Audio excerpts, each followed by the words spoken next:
नमस्कार, मैं हूं श्वेता झा और आप देख रहे हैं आज तक। प्रधानमंत्री मोदी मन की बात करेंगे, मुद्दा होगा किसानों का। आज सुबह 11 बजे मोदी ऑल इंडिया रेडियो के जरिए देश भर के किसानों से जुड़ेंगे। किसानों से मोदी का ये संवाद यूं ही नहीं हो रहा। बेमौसम बारिश ने करोड़ों किसानों की कमर तोड़ दी है और मोदी मन की बात के जरिए किसानों के जख्म पर मरहम लगाने की कोशिश कर सकते हैं।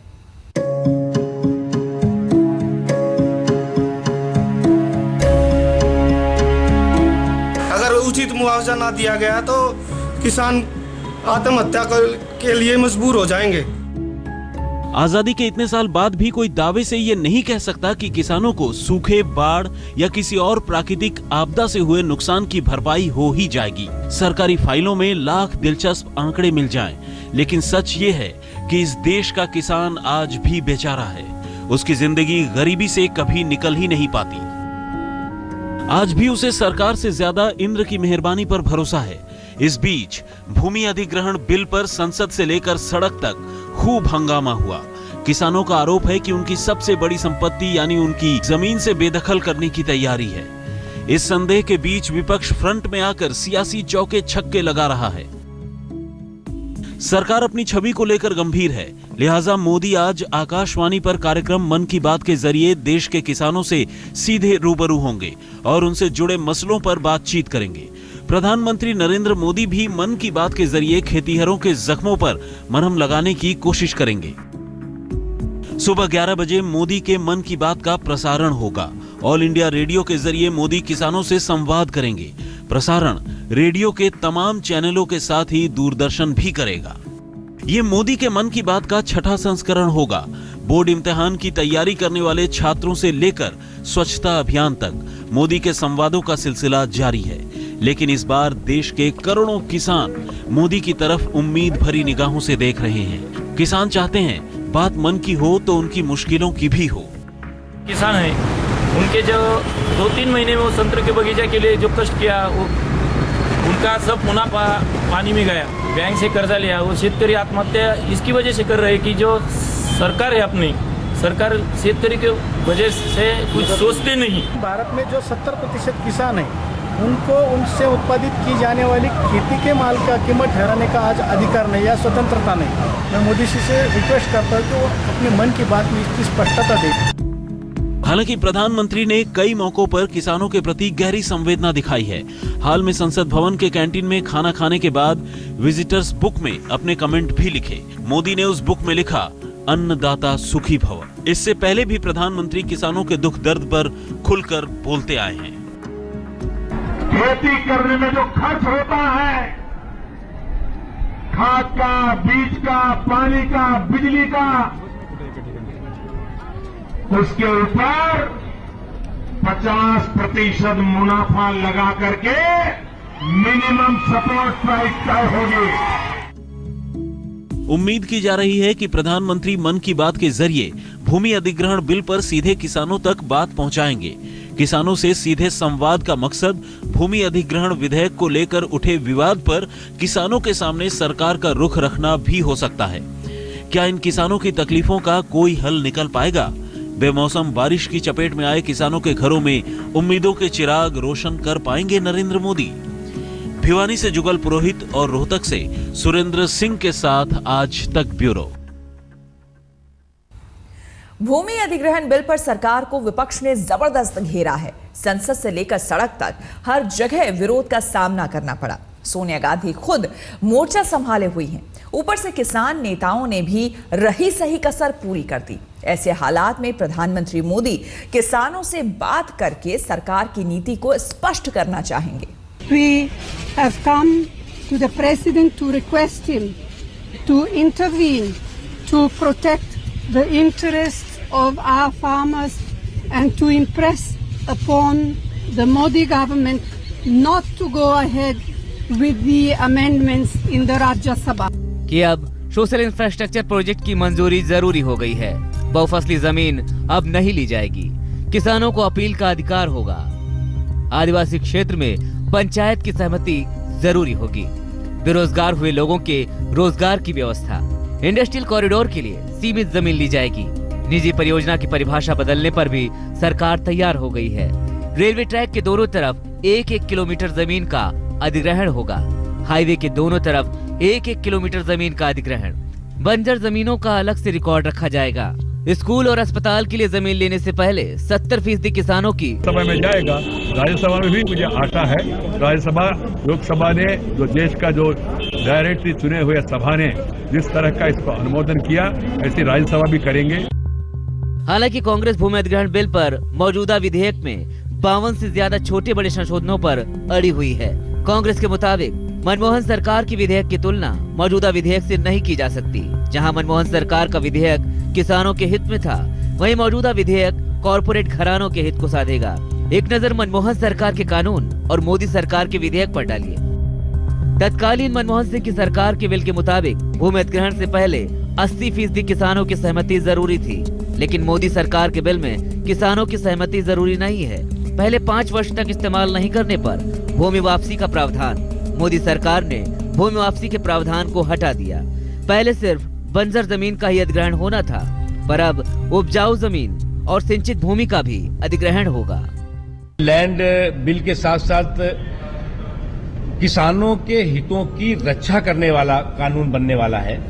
उसका जो फीडबैक है वो बहुत पॉजिटिव और बहुत सकारात्मक दिया।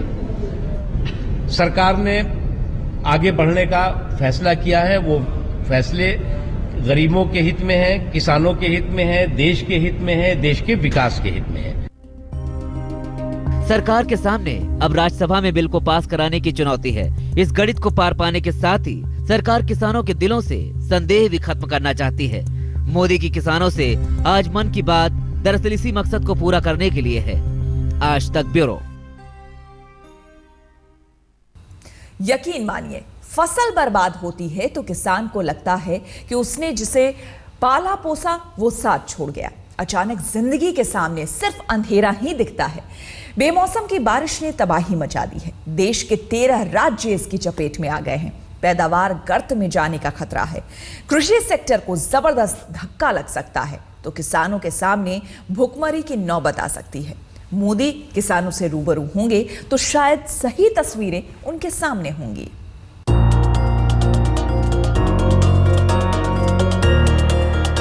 देश के 13 राज्यों में त्राहिमाम मचा है। कृषि मंत्रालय की रिपोर्ट कहती है कि बेमौसम बारिश ने लाखों हेक्टेयर में खड़ी फसलों को लील लिया है। अगर पीएम मोदी किसानों का दर्द साझा कर रहे हैं तो इसकी वजह है। जरा गौर कीजिए उन राज्यों के नामों पर जहां मार्च की बारिश ने तबाही मचा दी है। गुजरात, मध्य प्रदेश, महाराष्ट्र, राजस्थान, हरियाणा, पंजाब, उत्तर प्रदेश, उत्तराखंड, हिमाचल प्रदेश, जम्मू कश्मीर, तेलंगाना, आंध्र प्रदेश, पश्चिम बंगाल। तो आलम यह है कि गुजरात के कच्छ से लेकर बंगाल की खाड़ी तक किसानों पर आसमानी आफत बरसी है। चूल्हा कैसे जले, इसका सवाल सामने आ खड़ा हुआ है। महाराष्ट्र के नासिक में इस महीने 4 से 5 बार ओलों की बारिश हुई। इसलिए जब देश के कृषि मंत्री वहां किसानों के बीच पहुंचे तो किसानों की आंखों से खून के आंसू अनायास निकल पड़े। सवाल कर्ज माफी का, फसल बीमा का, बिजली बिल का और रोजी रोटी का उठा। मुझको पूरा विश्वास है कि राज्य सरकार भी इस बार भी जरूर 13,000 देगी और 25,000 प्रति हेक्टेयर ये इमीडिएट रिलीफ 31 मार्च के आसपास से बंटना शुरू हो जाएगा। इसके अलावा किसानों का जिनका बीमा हुआ है, इंश्योरेंस हुआ है, यदि मौसम बीमा हुआ है तो 40 दिन के अंदर, यदि जनरल बीमा हुआ है तो फिर उत्पादन कॉस्ट के आधार पर उनको भुगतान किया जाएगा। अंगूरों की खेती के लिए मशहूर नासिक के किसानों की खुशियां बेमौसम की बारिश में पूरी तरह धुल गईं। लेकिन ये हाल सिर्फ नासिक का ही नहीं है। बर्बादी का हाल देखिए। उत्तर प्रदेश में 27 लाख हेक्टेयर, राजस्थान में 14,50,000 हेक्टेयर, महाराष्ट्र में 7,50,000 हेक्टेयर, पश्चिम बंगाल में 50,000 हेक्टेयर, पंजाब में 6,000 हेक्टेयर, यानी करीब 49 लाख हेक्टेयर जमीन पर खड़ी फसलों को बारिश ने तबाह कर दिया। फसलों की बर्बादी का मतलब है पैदावार में गिरावट। खुद सरकार का आकलन है कि बेमौसम बारिश से करीब 85 लाख टन कम पैदावार होगी। पिछले साल के 26 करोड़ 55 लाख टन के मुकाबले इस बार 25 करोड़ 70 लाख टन कम अनाज उत्पादन का आकलन है। जाहिर है बेमौसम की बरसात ने किसानों की कमर तोड़ दी है। लोकसभा में कृषि राज्य मंत्री ने जो आंकड़े दिए हैं उनके मुताबिक साल 2012 में जहां 1046 किसानों ने खुदकुशी की, वहीं साल 2013 में ये आंकड़ा 879 तक ही रहा, जबकि इस बार किसानों की आत्महत्या 26% बढ़ गई है। मार्च तक 1109 किसान अपनी जान ले चुके हैं। 1109 मौत में से 986 मौत अकेले महाराष्ट्र में हुई है। ये आंकड़े इतने चौंकाने वाले हैं कि इस पर महाराष्ट्र के फडणवीस सरकार को तुरंत ध्यान देने की जरूरत है। हालांकि महाराष्ट्र सरकार ने किसानों को राहत देने की घोषणा की है, लेकिन जरूरत सरकारी नीतियों को जमीन पर लागू करने की है। तो जिस हालत में 10 साल पहले वो थे, उसी हालत में आज भी वो दिखाई पड़ते हैं। तो यहाँ पर परिवर्तन करने की आवश्यकता है। हमने किसानों से भी बातचीत की है, अधिकारियों को भी विश्वास दिलाया कि आप अच्छा काम कीजिए, सरकार आपके पीछे रहेगी, और एक मिशन मोड पर हम लोग इसको ले जाना चाहते हैं। कठिनाइयाँ है, लेकिन उन कठिनाइयों को दूर करने की कोशिश करेंगे। ये हाल उस कृषि क्षेत्र का है जिसका जीडीपी में योगदान लगातार घटता ही जा रहा है। क्या मोदी के मन की बात से किसानों के मुश्किलों का कोई हल निकल पाएगा? क्या समस्याओं और संकटों के गर्त में डूबते किसानों के अच्छे दिन आ सकेंगे? ये देखने वाली बात है। नासिक से प्रवीण ठाकरे के साथ आज तक ब्यूरो।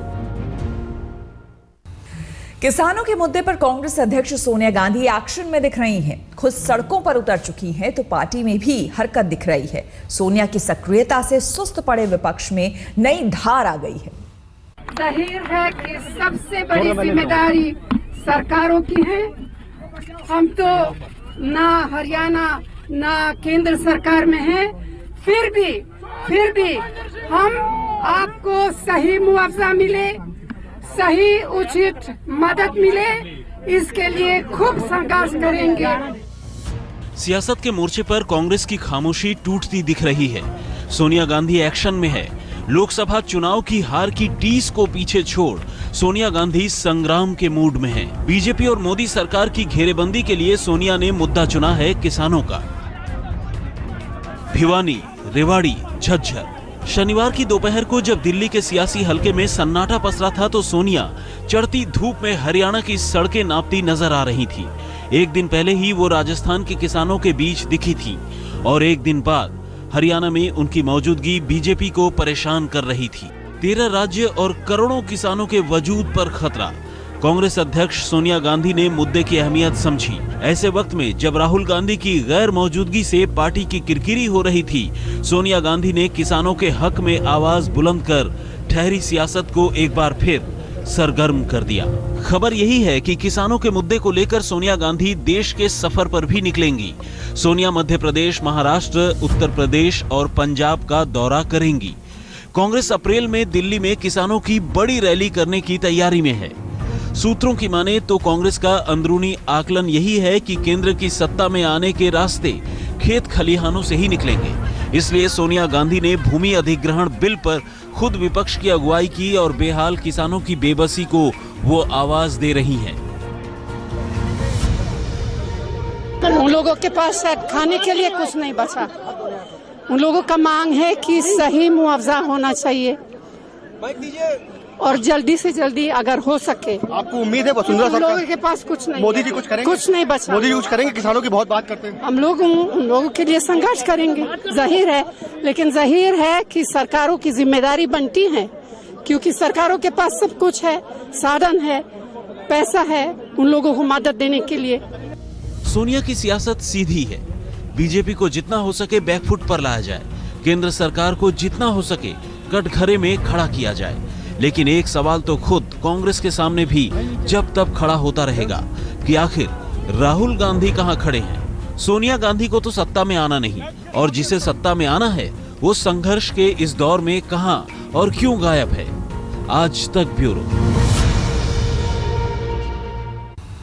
हमारे लिए वक्त हो गया है एक और छोटे से ब्रेक का। देश और दुनिया की बाकी खबरों के लिए देखते रहिए आज तक।